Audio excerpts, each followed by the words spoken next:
वेगळं पण असं नाही आहे. दरवर्षी धर्मवीर आनंद दिघे साहेबांना राखी बांधण्याकरता लाडक्या बहिणी शेकडोंच्या संख्येने, हजारोंच्या संख्येने टेमी नाक्यावरती उपस्थित राहायच्या. त्यानंतर एकनाथ शिंदे साहेबांनी सुद्धा दिघे साहेबांप्रमाणे काम सुरू केल्यानंतर शिंदे साहेबांवरती पण प्रेम करणाऱ्या ठाण्यातील हजारो भगिनी ज्या आहेत त्या ठिकाणी येतात.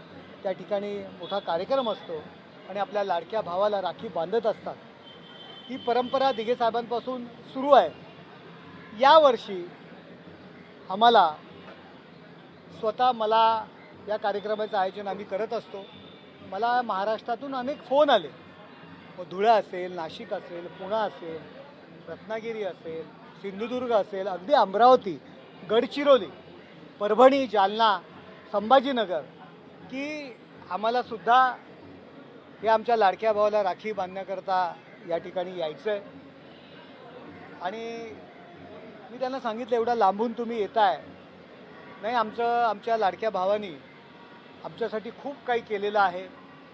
अतोनात प्रेम केलेलं आहे. आमचा लाडका भाऊ रात्रंदिवस या महाराष्ट्राच्या विकासाकरता संपूर्ण महाराष्ट्रात पायाला भिंगरी लावून फिरत आहे. आम्हाला त्यांनी हक्काची अशी मदत केलेली आहे. त्यामुळे आम्हाला यायचं आहे.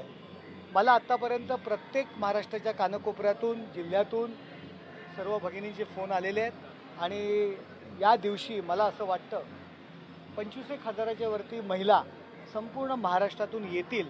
कारण जेवढे मला फोन आलेले आहेत त्यानुसार माझा अनुमान आहे. आणि तो कार्यक्रम दरवर्षी आमचा ठाण्याचा असतो. आता तो महाराष्ट्राचा होणार आहे.